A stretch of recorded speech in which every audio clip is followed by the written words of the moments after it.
Hey guys, so hormones, you and fat loss. Just going to go through a couple of slides to try and help you all get a better understanding of how your hormones can make fat loss harder, especially after we get a little bit older, and what you can do to help yourself. So topics that I will cover quickly, hopefully, will be hormones and fat loss, the symptoms of any hormone imbalances that you should be paying attention to, optimizing your hormones so you can feel better, and taking back more control and hitting your goals. A little bit about me. So I'm a gym owner. A lot of you have met me in person, but I'm also a personal trainer, qualified nutritionist, behaviour change and motivational interviewing coach. I've also recently completed my level 2 in counselling because that's the direction I want to go in, purely because I have a very passionate interest in human behaviour and how we're all responsible for the choices that we make, but how those choices are also influenced from our childhood and day-to-day life. So hopefully this presentation will give you an understanding of all the different things that can influence fat loss, make it harder for you, and hopefully provide you with some useful information so you can slay the weight. So everything is connected, and I've put a funky little meme in there because, like the Wi-Fi, when things do go wrong, we do feel like we're losing control, and it's a battle to get back there. So once you understand that our brain, our central nervous system, is the one thing that is sending messages to your body, you'll be able to take back a little bit more control. Our thoughts, our actions are influenced from the environment that we're in, our self-esteem, our personal history, relationships, social circle, needs, desires, dreams. So everything that we do and think does influence us. Hence, it's all connected. I want you to take some time over the next couple of days, or even every day for the rest of your life, to think about how you feel and what you're struggling with. For those of you listening that are over 30, unfortunately, we are going to get a natural decline in guys, testosterone, ladies, estrogen, progesterone, and we're going to start going through peri-menopause, or for guys, andropause. It is a thing. You do suffer just a little bit, the same as women. And the things that I've listed on this presentation are all things that can be an indication that you are going through the change, and it may be in your benefit to speak to a GP or pay privately to get someone to actually listen to you and help you out. Feelings of sadness, low mood, depression, no effort to do anything, maybe the extreme side, so you're feeling quite angry all the time, experiencing hot flashes, maybe sweats. Again, guys, this is you too. Pain in the joints, muscle soreness which isn't related to exercise, low sex drive, erectile dysfunction for the guys only, loss of muscle, increase in fat around the middle particularly, or maybe guys, you're growing some moobs, just feeling a little bit bleh, it is a thing. And guys, hair loss or frequent illnesses. Start paying attention to all these, because 3, 4, 5 or more of these can indicate that there are some hormone imbalances which you could change through lifestyle changes and diet, or you may need some hormone replacement therapy. So start paying attention and you'll be able to help yourself a little bit more. So I want to take a little bit of time to help you all understand the hormones within your body, what they're responsible for, where they come from, and how they all work together, because they do. Again, let's not forget, our brain is sending messages to tell our bodies to do something, produce something in order to keep us healthy and moving. So hormones are produced by glands and are often sent into the bloodstream and various tissues in the body. And when our glands don't produce the right amount of hormones, this can have a major impact on our health and well-being. as I've mentioned, the glands are controlled by the central nervous system and chemical receptors that send messages. So it is like being on the internet. And if something goes wrong, then things are going to get a little bit out of hand.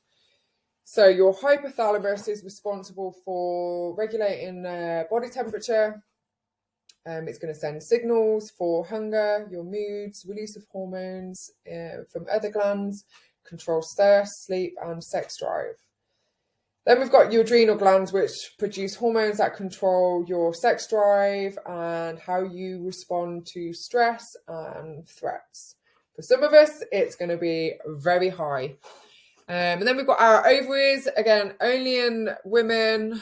And these help secrete estrogen, a little bit of testosterone, progesterone, all the female sex hormones.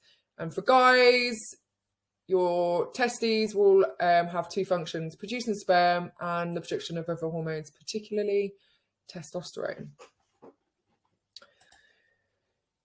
So we're going to cover estrogen first. And guys, pay attention because your body does produce this. And if you are overweight, obese, or find that you're growing moobs, which are man boobs, or struggling with fat around the middle, then you are likely to be low in testosterone. And there's a hormone that's produced in the body called aromatase, which is stored in the fat cells, and that converts testosterone to estrogen. Not good for you guys. So estrogen is a sex steroid, and again, it stimulates female characteristics. I seem to have missed out on some of that, being in the low little titty committee. But it is present in men and women, as I've said. Your estrogen levels will have a massive impact on your mental well-being. It's going to impact how you feel, so whether you're feeling happy or sad. It's also going to influence how anxious you feel. Low levels of estrogen can cause high levels of anxiety. It can also impact your sexual reproduction and your sexual behaviour. It's predominantly produced in the ovaries, as I've said before, but there's also a small amount that can be produced by the adrenal glands and in fat tissue. Estrogen helps ladies regulate their menstrual cycle, and it's also important for childbearing. And again, as we get to a certain age, those levels do start to decline rapidly, and low levels of estrogen are going to cause irregular periods, hot flashes, sleep issues, itchy skin, dry mouth. Again, the list of menopausal symptoms is pretty endless. I think at my last count, there was nearly 40 side effects of low estrogen and peri-menopause symptoms. It's basically our second puberty. So if you're experiencing a change in PMS or mood swings, low sex drive, less interest in day-to-day things that you used to enjoy, make a note of it. Please go and speak to a GP. When we have excess estrogen in the body, that's going to cause weight gain. So again, it's going to make our bodies want to store more fat. Again, that's why women predominantly keep fat around their middle section, so hips, butt, upper thighs, and belly. Guys, it's going to help you develop some moves, and it's going to be really difficult to get those gone if you do not take control of your diet and start exercising. It's also going to either cause heavy or lighter periods, PMS. Some women can get little cysts in their breast tissue, which can be quite painful. And again, it can also cause depression and anxiety. So really important that you get any changes noted, keep a track of it, go and speak to somebody, see when you see a pattern. Next hormone is testosterone. So again, please make notes as you're going along. The more you know, the more you're going to understand and you'll be able to help yourself. Testosterone is predominantly a male sex hormone, and it is produced in the testicles. For women, it's going to be produced in your ovaries. And again, the ratio of testosterone in the body can have a massive influence on your mental well-being, your outlook on life, levels of anxiety, sexual behaviour, and ability to produce children.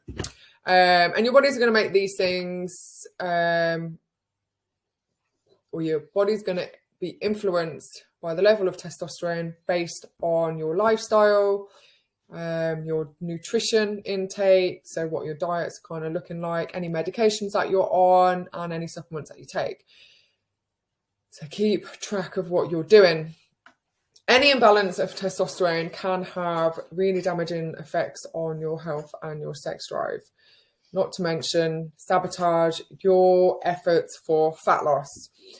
High levels of testosterone in men and women. So women, it's going to increase your risk of polycystic ovarian syndrome, which is cysts on the ovaries, growth of body hair, breast growth, acne in women as well, and big pores on the skin and giving us masculine features. Now I'm starting to think I've got high levels of testosterone. High sex drive, low levels of body fat, and a healthy heart. So again, guys, it is important that you do have high levels of testosterone. Ladies, please note, having high levels of testosterone is not going to make you better at losing fat, and it's not going to improve your heart health that much, because again, we're only going to produce minute amounts. For guys, it is your main sex hormone. It is going to have a massive impact on your heart and body fat levels and your sex drive. So keep that in check. Low levels of testosterone can give women really tender breasts. It can lower your sex drive. We can suffer with mood swings. Guys, you're going to get man boobs. We can have extreme fatigue, depression, headaches, and guys, erectile dysfunction. So start keeping a track if you're experiencing any of those, because low levels of testosterone in men over 30 can indicate you are going through the menopause. So you may want to speak to your GP if you are already taking steps to improve your lifestyle.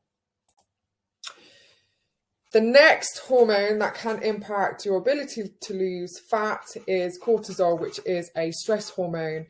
This is made in the adrenal glands, and it helps with the control of blood sugar and to help regulate metabolism. There is another hormone that helps do that as well. But cortisol also controls your salt and water balance levels, can support the developing fetus for pregnant women, and it is crucial to protect our mental well-being and health as well. High levels of cortisol, well, I think we're all going to know why that is. But again, high levels of stress, whether it's physical, physiological, or just because you're working somewhere that you absolutely hate. Take note of what is stressing you out. Symptoms of high cortisol will be swelling of the face, weight gain in the middle, so excess or solid weight around the core, maybe in the upper back for ladies, really thinning of the skin, or maybe it cracks quite a lot, muscle loss, or generally feeling weaker than normal, high blood pressure and high blood sugar. If we're experiencing low levels of cortisol, we can have ongoing fatigue, so we'll just generally feel tired despite eating pretty well. Can lead to autoimmune disease, low blood pressure or fainting, salt cravings, digestive issues, nausea, or extremely, on the extreme side, vomiting. If you are somebody that has long periods of ongoing stress and has been stressed for a significant amount of time, be cautious of all that, because it can lead to an autoimmune disease called Cushing's, which again, you would need to see a GP about. So if you are struggling with any of those symptoms that we've just gone over, keep track of it, monitor what you've been doing day to day. And again, working with a GP or other professional can help you pinpoint where you can make changes. Another hormone responsible for fat loss is insulin. Now, this has gotten some bad stick in the media. And yes, whilst it is true that it can inhibit, aka stop, fat loss from happening, it also helps with fat loss. So it's not just working on one side all the time. You've got to take it into factor with all the other hormones that are working and at play. But again, when one hormone or system in the body is doing something, the other thing can't actually work as well. So we do want to be careful of how much sugar we are putting into our bodies at any one time. That can be from highly processed foods or fruits. Again, from the foods we eat, we are going to produce, we're going to increase our blood sugar levels, which is going to make our bodies produce insulin. And the job of insulin is to carry that fuel that we've just eaten, which is converted into sugar, and take it to other cells in the body and our muscles, so it can be used to help us do the tasks that we're demanding of it. Insulin will help us regulate our metabolism and blood sugar levels, and it will send a signal to the muscle to absorb that fuel in our body. Bless you. Excess sugar, no matter where it comes from, and again, insulin is triggered by eating protein, so please just don't demonize just carbs and fats. Everything we do will send a little increase in insulin. Again, our body recognizes that we've eaten something, the body breaks it down into protein, fats and sugars, and then we have systems that do their job in order to carry that fuel to various organs and cells. Any excess sugar will be stored in the liver or your fat cells. Again, let's be clear on that. And insulin also helps keep other cells healthy. High levels of insulin, also known as hyperglycemia, will be generally increased thirst, blurred vision, headaches, fatigue, and going to the toilet quite a lot. Low levels, which is known as hyperglycemia, can give you the shakes, make your hands and soles of your feet feel clammy. Maybe you're having cold sweats, feeling irritable, faster heartbeat, maybe heart palpitations, or you could be feeling lightheaded and dizzy. So again, monitor what you eat. Your blood sugars will tend to dip if you're leaving big spaces between your meals. So we just want to keep an eye on that and eat when we're hungry, or at least every 3 to 5 hours. Now, I've gone over the hormones that can play a role in your body's ability to lose and store fat. I also want to cover 2 other hormones which help us feel good and want to do things. They're dopamine and serotonin. So dopamine is often known as our happy hormone. But the way this works is also by doing things that we enjoy, we get pleasure out of, makes us smile. So again, it is known as our pleasure and reward hormone. We can increase our dopamine levels by eating a chocolate bar if you really like chocolate bars. Doing something kind to somebody else can make you feel good. That is going to increase your dopamine as well.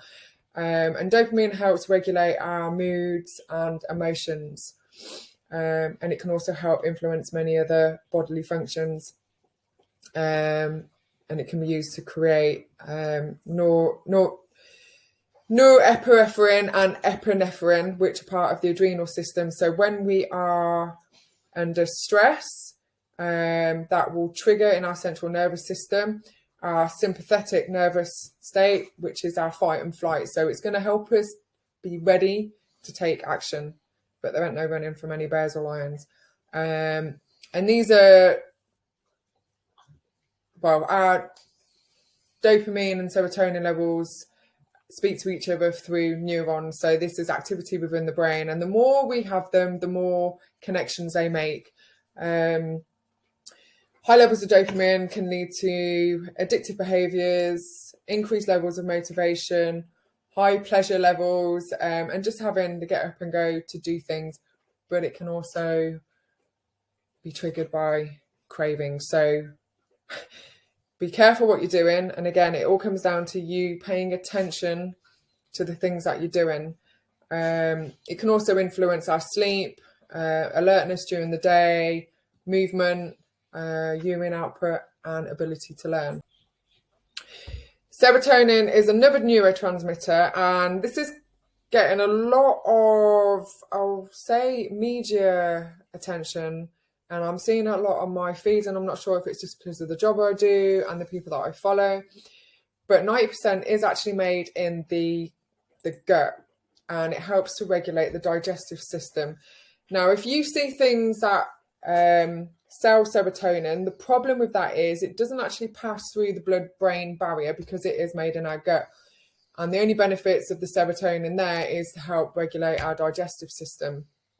But it can also help regulate our sleep and wake cycle, and will help stabilize our mood and well-being, and will help our brain cells and neurons speak to each other.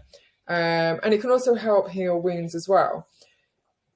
Very high levels of serotonin can increase levels of anxiety, depression, suicidal thoughts and behaviour. So again, as much as when we hit a certain age and we go through peri-menopause, keeping an eye on what we're actually doing and working with a medical professional can help us determine why we're actually feeling that way and what's actually going on within our body and hormones. Low levels can cause confusion, low body temperature or shivering, headaches, heavy sweating, irregular heartbeats, loose bowels and muscle twitches. So again, those aren't just because of serotonin. There are other things that can cause some of those symptoms. But again, just be mindful of anything that is going on in your life. Keep track of it, and it will help your medical professional or coach help you a lot easier. So if you have any questions after watching any of this and listening to me waffle on for the last 20 minutes, send them to me. For those of you in the group, you've paid me and I've promised to help you as much as I can so you understand how to lose fat and keep it off for good. I'm going to speak about next just ways that you can help optimize your hormones to help yourself achieve the goals that you've won and live a happier life, and basically just take back control and not feel like you're losing the plot or the will to live. So how to optimize your hormones. Lifting weights, ladies, is not going to make you look bulky, but it will help you transform your body and optimize your hormone levels, which can improve your mood, mental well-being, and help you control your weight. The other benefits of lifting weights will be helping regulate your blood sugar levels. So again, that's supporting insulin and cortisol in the body. It will help improve your metabolism and hormone levels. It can help strengthen our bones. So as we get older, we risk having osteoporosis, which is weakening of the bones. And lifting weights has been shown to help reduce that or even reverse it. It helps us reduce stress. It can reduce injury and pain. But again, you do want to make sure that you're lifting smart and you're getting good technique. And it can also help us live longer and look better. Bonus, go lift weights. Other ways you can optimize your hormones is walking. There are so many benefits to making sure you get out for 10 minutes in the daytime. Getting the morning sun to your eyes is going to send some great messages to your serotonin and dopamine levels. And try to walk without your phone. So avoiding distractions and just enjoy what's around you. Give your head a little bit of space and then you can get back to work. To maximise your results, it's also good to aim to get out in the evening too, or at least aim to walk for at least 60 minutes a day. Another way to help yourself will be journaling. I've mentioned throughout the whole presentation to start writing down how you feel, any symptoms that you're experiencing, and just try and reflect on the mood that you're in when you eat, how you feel after you eat, how high your hunger levels are, what's happened in that day, what's happening in your life, and just use it as a way to kind of guide you into making changes.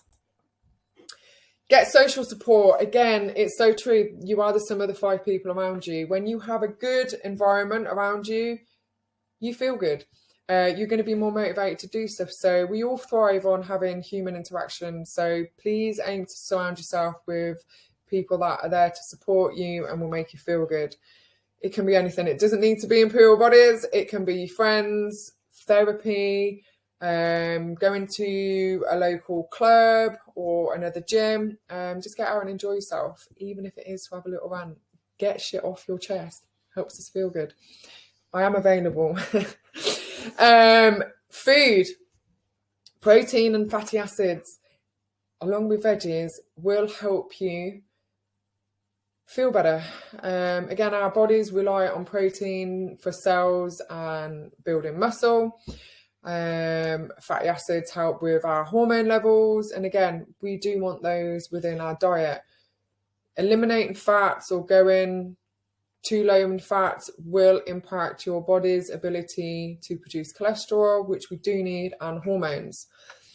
There's some examples there of protein and some fatty acids, but if you do need more inspiration, please just speak to me.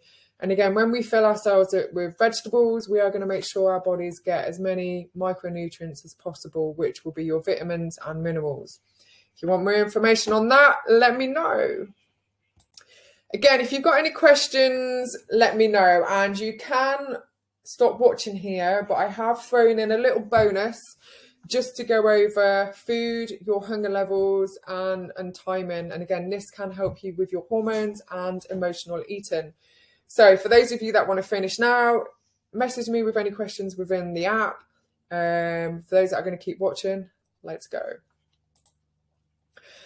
I mean, that picture just makes me feel good. It does make me want to feel cake. And that is one thing about emotional eating and appetite. Don't confuse it with hunger. Our behaviours can determine our hunger levels. There's neurons, which are these nice little things in the bottom left corner that will help stimulate our appetite and signal our brains to tell us to stop eating. There's hormones that also stimulate our appetite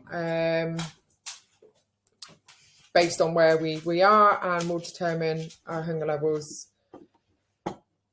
Next one is, so these hormones are ghrelin. This is released in our gut and will increase your desire to eat.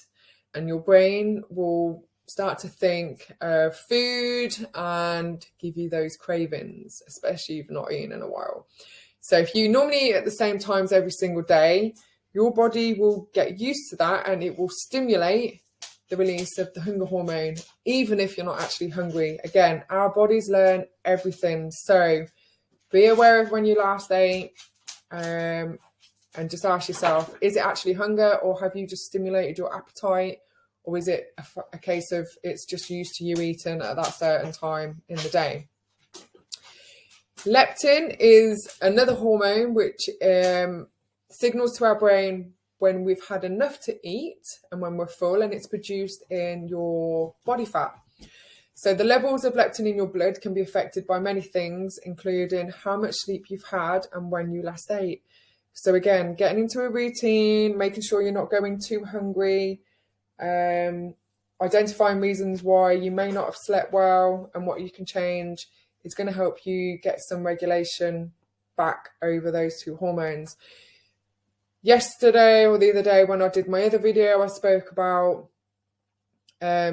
what happens when we have leptin resistance, which is our body's inability to have those signals sent to the brain and tell us that we are full and we've had enough food. The more fat we gain and the more overweight we are, the less that hormone works efficiently. The third hormone is insulin, and this is released in your bloodstream to help carry energy to your cells and muscles within the body. And we always want to keep that within a moderate range, because when it gets too low, it's going to increase ghrelin, which is going to signal us to eat. And again, that's going to just maybe throw us off the wagon because we're going to eat stuff we shouldn't be eating. So prepare your meals, and always have something decent available. Any questions on those three little hormones, please let me know, because again, everything we do is going to impact how satisfied we feel after eating, and whether we reach for food for comfort. Your brain, your thoughts, is going to influence the choices that you make and what you do to cope with stress, emotional distress, or when you've had your adrenaline spiked. Again, when we are feeling those things, we always make choices. Think about what you do on a Friday night when you've got home from work, what you do in the evenings to switch off from work, what you do when you're feeling sad, angry, frustrated. What do you do to help yourself feel more in control, feel comfort? Hormone balance is determined by your age, your lifestyle, the environment we surround ourselves in, level of stress we have, and our diet. Food is powerful, but activity also matters, and we should always strive for balance.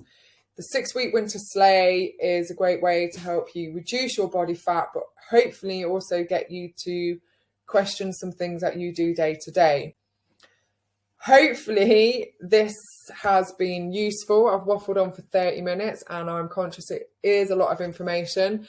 Are you currently thinking of making any changes? Do you feel more positive? Are you more confused? Do you need more information? Let me know. But just to summarize, what I recommend you do in order to help yourself maximize the results you get is to make sure your sleep is consistent. Go to bed at the same time, wake up at the same time. Aim to get enough sleep that makes you feel good in the morning. For some of us, it's 6 hours, 7, 8, 9, 10. Get that sleep in. You may even need an afternoon nap. Take it, recharge, feel good, be more productive. Nourish your body. The food that you feed yourself is also going to help your brain as well. Quality food over the quantity. And again, you will feel better. Your digestive issues will probably sort themselves out. You probably feel less hungry in between meals. Protein, veggies, fats, small amount of carbohydrates. Minimize the amount of highly processed foods you do get. That's not to say you can't enjoy them, but again, if you've got a lot of weight to lose, you want to be a little bit more strict for a certain amount of time. Increase your exposure to daylight during the first hour of waking and just try and get those steps in. The more steps you take a day, again, there is research to show that for guys that take a minimum of 4,000 steps, you can nearly double your testosterone levels. So get out and get walking. Write down your thoughts, your feelings, your daily stresses. Keep a journal. Write everything down. It doesn't need to be neat. You're just getting whatever's in your head onto a piece of paper to help you reflect. Do some kind of daily activity, exercise, lift weights, go to a dance class, do something which is challenging your body. Make sure you enjoy it. Your mind is part of your body and your brain controls both. What happens inside one can be expressed by another. We are literally influenced by everything around us. You're even influenced by me. So ask me questions, challenge what I say, go find out some more information. If you need more help or understanding, come back to me. Thank you. Remember, guys, be kind to yourself and try and help yourselves always before you do seek alternatives. Often the solution is right there and it won't cost you a lot.